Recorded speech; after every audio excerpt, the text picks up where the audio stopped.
औज़ुबिल्लाहिमिनश्शैतानिर्रजीम बिस्मिल्लाहिर्रहमानिर्रहीम रब्बि इश्रह ली सदरी व यस्सिर ली अमरी वहलुल उक़दतम मिन लिसानी यफ़क़हू क़ौली रब्बि यस्सिर वला तुअस्सिर व तम्मिम बिल खैर।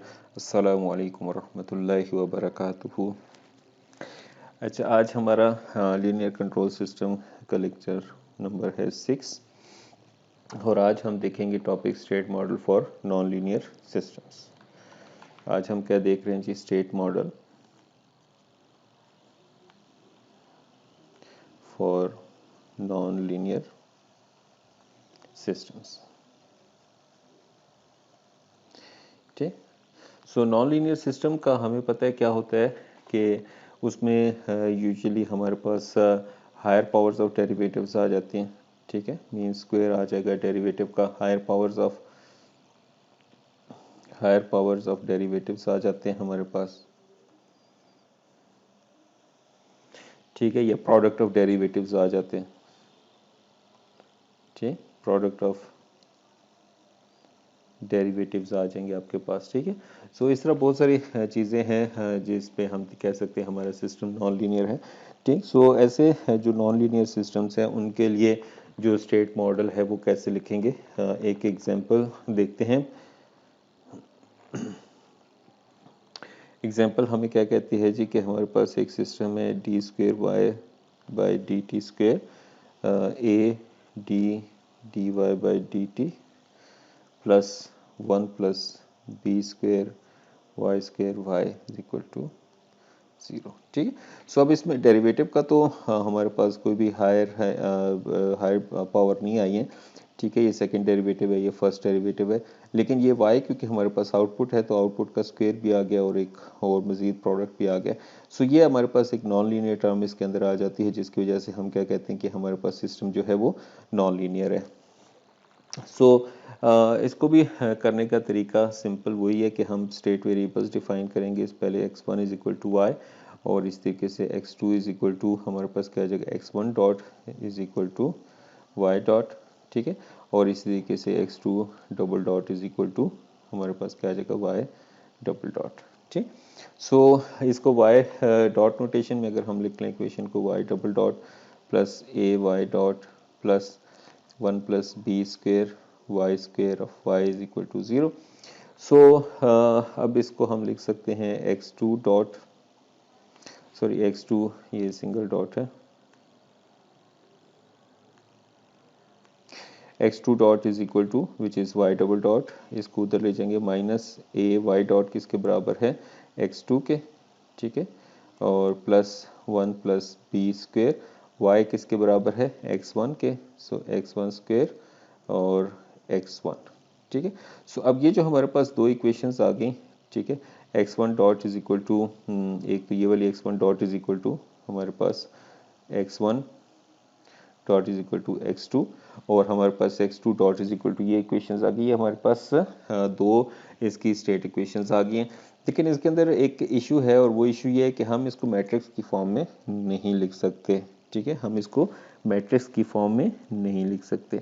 सो अगर हमें किसी भी नॉन लीनियर सिस्टम को मैट्रिक्स की फॉर्म में लिखने की हम चाहते हैं कि हम उसको लिखना चाहें तो उसके लिए हमें क्या करना पड़ेगा कि हम इसको लिनियराइज करना पड़ेगा। ठीक है, सो इसको लिनियराइज करने के लिए हम देखते हैं क्या करेंगे, लेकिन यहाँ एक छोटी सी मिस्टेक साइन की, ये नेगेटिव साइन है। ठीक है, माइनस, सॉरी ये प्लस, ये माइनस। ठीक, अच्छा, अब लिनियराइजेशन के लिए हमने क्या करना है, होपफुली आपने ये मेथड देखा होगा पहले से, जिसको हम कहते हैं यूजिंग अ टेलर सीरीज। ठीक है, टेलर सीरीज, टेलर सीरीज के ज़रिए हम जो है किसी भी फंक्शन को हम क्या कर सकते हैं, किसी भी ऑपरेटिंग पॉइंट के ऊपर उसको लीनियराइज कर सकते हैं। ठीक, सो ऑपरेटिंग पॉइंट पे लीनियराइज करने का क्या मकसद होता है कि हम क्योंकि कोई भी नॉन लीनियर सिस्टम है, सो हम उसको ओवरऑल तो लीनियराइज नहीं कर सकते। ठीक, सो हम किसी भी एक ऑपरेटिंग पॉइंट पे जहाँ पर हम चाहते हैं कि इसको हम एनालाइज करना चाहते हैं सिस्टम को, तो उस पॉइंट के ऊपर हम ले लेते हैं और उस पॉइंट के ऊपर हम एज्यूम करते हैं कि वो लीनियराइज्ड है। ठीक, सो उस लीनियराइजेशन प्रोसेस से उसको कैसे गुजारा जाता है उसके लिए हम यूज़ करते हैं टेलर सीरीज़। सो हम सपोज करते हैं कि लेट हमारे पास y जो है वो f ऑफ x के बराबर है और हमारे पास जो ऑपरेटिंग पॉइंट है, ठीक है, जो ऑपरेटिंग पॉइंट है जिसके अगेंस्ट हम इसको या जिस पॉइंट पे हम इसको लीनियराइज कर रहे हैं वो हमारे पास है x नॉट y नॉट। ठीक, सो पहले हम एक ऐसा सिस्टम देखते हैं जो एक ही मतलब उसमें एक ही वेरिएबल पे अब उसको हमने या एक ही पॉइंट के ऊपर एक वैल्यू के ऊपर हमने उसको क्या करना है, लीनियराइज करना है। ठीक है, सो उसके लिए जो हमारे पास टेलर सीरीज आ जाती है वो क्या आ जाएगी, हमारे पास f ऑफ x, ठीक है, और function evaluated at x not plus first derivative evaluated at x not times x minus x not plus 1/2 factorial second derivative evaluated at x not और फिर x माइनस x नॉट का जो difference है उसका square. सो इसमें हम क्या करते हैं, क्योंकि जो जो हमारे पास ये डेरिवेटिव इंक्रीज होते जाते हैं और फिर ये जो डिफरेंस है इसका स्क्वायर है, फिर आगे क्यूब हो जाएगा, फिर 4 टर्म्स आ जाए, तो हम क्या करते हैं, हम मज़ीद इसको ट्रंकेट कर लेते हैं ताकि हमारे पास एनालिसिस आसान हो जाए। ठीक है, सो हम इसको ट्रंकेट कर लेंगे जब, तो हमारे पास क्या आ जाएगा, ये f of x not plus f prime x not x minus x not. So ये हमने क्या किया, हमने ट्रंकेट कर लिए, ट्रंकेटिंग टेलर सीरीज। ठीक है, अब क्यों किया ट्रंकेट, ताकि हम जो हायर टर्म्स हैं जो कि इस डिफरेंस के स्मॉल होने की वजह से क्योंकि ये पॉइंट बहुत ही छोटा सा होता है और उसी पॉइंट के ऊपर हम इसको ऑपरेट कर रहे होते हैं, सो ऑपरेटिंग पॉइंट और इसका जो डिफरेंस है वो बहुत कम आता है और उसका फिर जब स्क्वायर लेंगे तो obviously that will be a very small value. So और तो इस वजह से हम इनको इग्नोर करते जाते हैं। ठीक, सो हम इसको इग्नोर कर देते हैं, इस वजह से हमने इसको ट्रंकेट किया है। ठीक है, दोबारा देख लें, इग्नोर करने का मकसद ये है कि ये जो टर्म होती है ये बहुत स्मॉल हो जाती हैं। ठीक है, आजू क्योंकि स्क्वायर है, फिर क्यूब होगा, फिर फोर्थ पावर होगी, फिफ्थ पावर होगी, सो एंड सो ऑन, वो डिक्रीज से कम होती जाएंगी वैल्यू। सो हम इसको फर्स्ट के ऊपर ही जो है ट्रंकेट कर लेते हैं। ठीक हो गया बात। सो अब हम इसको लिख सकते हैं कि y, हम इसको अगर f ऑफ x को y लिख लें तो f ऑफ x नॉट क्या आ जाएगा, y नॉट, ठीक है, y not plus f prime x not x minus x not. ठीक है, सो हम इसको जो भी हमारे पास फिर फंक्शन की वैल्यू आ जाएगी इस पॉइंट के ऊपर, सो वो हमारे पास क्या होगी, एक लिनियराइज्ड फंक्शन होगा।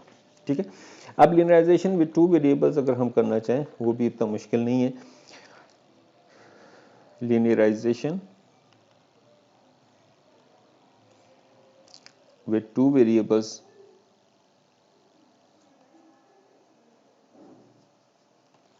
so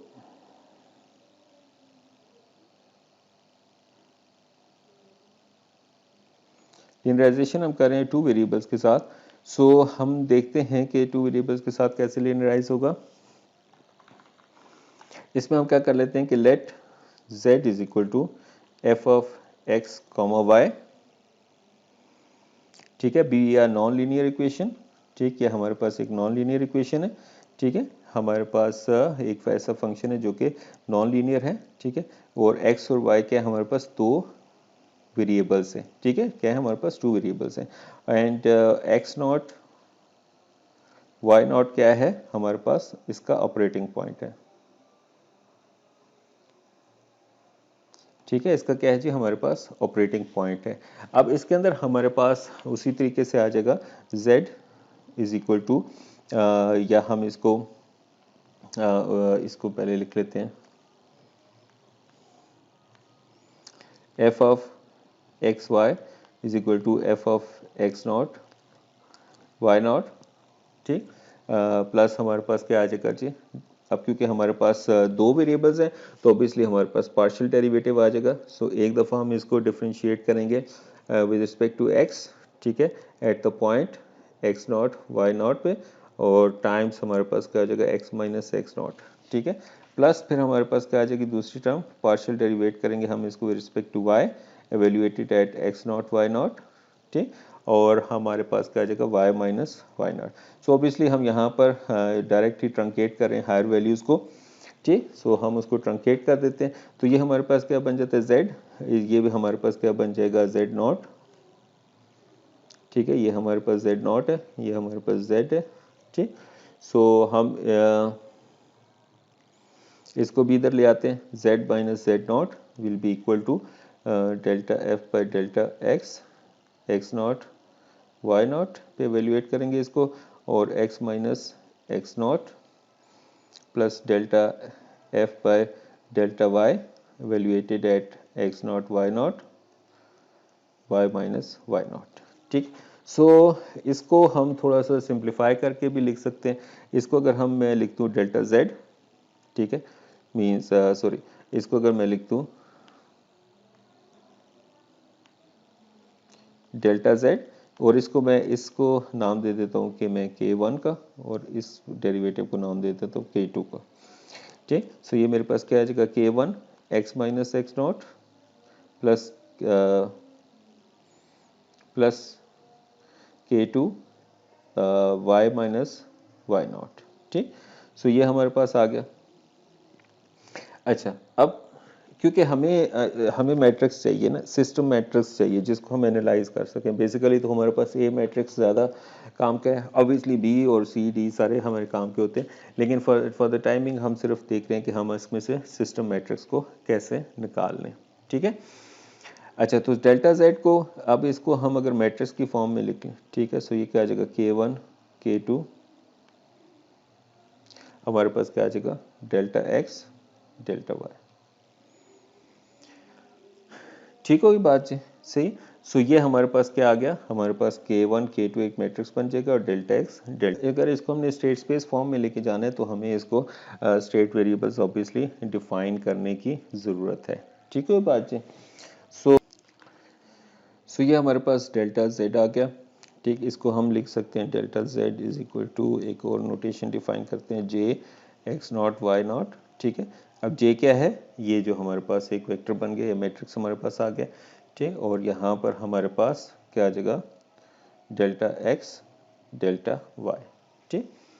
और डेल्टा एक्स हमारे पास k1 का हमें पता है क्या है, सॉरी जे में जो हमारे पास जे एक्स नॉट है, वाई नॉट किसके बराबर k1 k2 के, और k1 का हमें क्या पता है कि वो partial derivative with respect to x evaluated at x not y not है, और इसी तरीके से k2 partial derivative of f with respect to y है evaluated at x not y not, और ठीक है। सो डेल्टा एक्स और डेल्टा वाई का भी हमें आइडिया क्या चीज़ है। अब ये तो हमारे पास एक सिस्टम था, एक हमारे पास लीनियराइजेशन हमने की, अगर हमारे पास एक इक्वेशन गिवन है, ठीक। अगर हमारे पास स्टेट मॉडल है, हम स्टेट इक्वेशंस को भी लीनियराइज कर सकते हैं, ठीक है। सो हम कहते हैं जी लीनियराइजेशन ऑफ स्टेट इक्वेशंस, ठीक है। So linearisation of state equations से क्या मुराद है कि हमारे पास time invariant second order system है, ठीक है, जिसमें हमारे पास जो स्टेट वेरिएबल्स डिफाइन है x1 dot is equal to f1 x1 x2 and हमारे पास x2 डॉट डिफाइंड है f2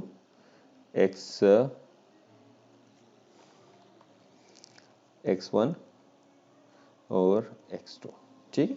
सो ये हमारे पास दो, ऑब्वियसली हमारे पास नॉन लीनियर फंक्शंस हैं जिस तरह हमने पिछले एग्जांपल में देखा है, ठीक, जो कि हमारे पास आए हैं, और हम कहने इनको स्टेट्स की फॉर्म में, स्टेट इक्वेशंस की फॉर्म में लिख लिया हुआ है, ठीक है। सो हम अगर इसको एक ऑपरेटिंग पॉइंट जो हमारे पास है जिसको हम डिफाइन कर लेते हैं कि हम कहते हैं कि जी लेट x1 0 और x2 0 दो हमारे पास जो ऑपरेटिंग पॉइंट है, इसके ऊपर हम इसको क्या करते हैं लीनियराइज करना है हमने।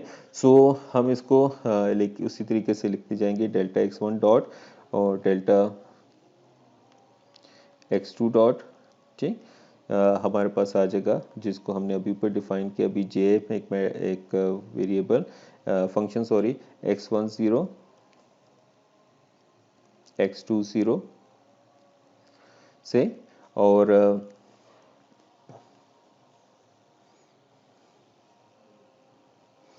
फिर हमारे पास इसके साथ क्या आ जाएगा डेल्टा x1 डेल्टा x2, ठीक है, ये हमने इसको इस फॉर्म में लिख दिया। ठीक है, अच्छा अब हमारे पास इसके अंदर जो डेल्टा जो हमारे पास ये आ जाएंगे फंक्शंस, वो क्या है, delta x1 dot is equal to x1 dot minus x1 dot zero. ठीक है, और इसी तरीके से डेल्टा x2 डॉट हमारे पास क्या आ जाएगा, x2 डॉट, ये जो है delta x2 minus x2 dot. ठीक है, वैल्यूएटेड एट ऑपरेटिंग पॉइंट। ठीक, और इसी तरीके से जो डेल्टा x1 है हमारे पास, वो किसके बराबर आ जाएगा, x1 माइनस x10, और इसी तरीके से डेल्टा x2 हमारे पास क्या आ जाएगा, x2 माइनस x20। ठीक है बाजी। अब हमारे पास ये इसमें जो ये जो हमारे पास है फंक्शन जे, ये किसके बराबर आ जाएगा। ठीक, अब क्योंकि हमारे पास ये दो इक्वेशंस हैं, ठीक है, सो हर इक्वेशन फंक्शन ऑफ x1 भी है और फंक्शन ऑफ x2 भी है। ठीक है, सही। सो जस्ट लाइक हमने प्रीवियस पहली जो एग्जांपल देखी थी, सॉरी एक दफ़ा देख लें ये।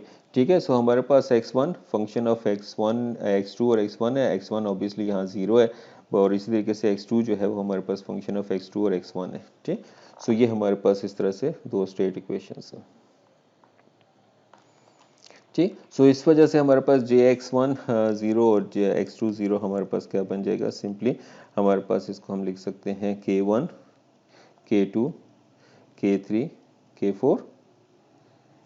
ठीक है, सॉरी ये स्क्वायर ब्रैकेट्स के मैट्रिक्स बन जाएगा ये हमारे पास। ठीक, सही है, जैकोबियन मैट्रिक्स नहीं है। ठीक है, अच्छा यहाँ पर ये हमारे पास अब ये क्या आ जाएगा, delta f1 by delta x1। ठीक है, और इसी तरीके से ये delta f1 by delta x2। ठीक, x1 से इसी तरीके से ये delta f2 by x1 delta x1, और delta f2 by delta x2, all evaluated at x10 and x2 of 0। ठीक है, सो ये जो हमारे पास बन जाता है, ये जो फंक्शन है, ये जो हमारे पास मैट्रिक्स है k1 k2 k3 k4 जिनकी वैल्यूज ये हैं, this is our system matrix. ये है हमारे पास सिस्टम मैट्रिक्स, जिसको हम क्या कहते हैं, A। ठीक है, ये हमारे पास क्या है, सिस्टम, ठीक, सिस्टम मैट्रिक्स है। ठीक, जिसको हम कहते हैं A। सो ये हमारे पास अब सिस्टम मैट्रिक्स आ गया। इससे हम हर आगे देखेंगे हम आइगन वैल्यूज़ निकाल सकते हैं। ठीक है, सो आइगन वैल्यूज़ हमारे पास क्या आ जाएंगी इसकी, हमारे पास lambda minus k1 minus k2 minus k3 और लेमडा माइनस k4। सो इसको हम इसका डिटर्मिनेंट लेके हम 0 के गिर्द पुट करेंगे तो ये हमारे पास उसके आइगन वैल्यूज़ आ जाएंगी। सो ऑब्वियसली आइगन वैल्यूज़ को हम कैसे यूज़ करेंगे, उससे क्या क्या हम देख सकते हैं, वो आगे कुछ चैप्टर्स में आएगा इंशाल्लाह। सो इसकी एग्जांपल्स नेक्स्ट लेक्चर में देखेंगे। उम्मीद करता हूँ यहाँ तक आपको समझ आ गया होगा। अगर कोई चीज़ समझ ना आई हो तो आप कमेंट सेक्शन में पूछ सकते हैं। अपना ख्याल रखिएगा। अस्सलामु अलैकुम वरहमतुल्लाहि वबरकातुहू।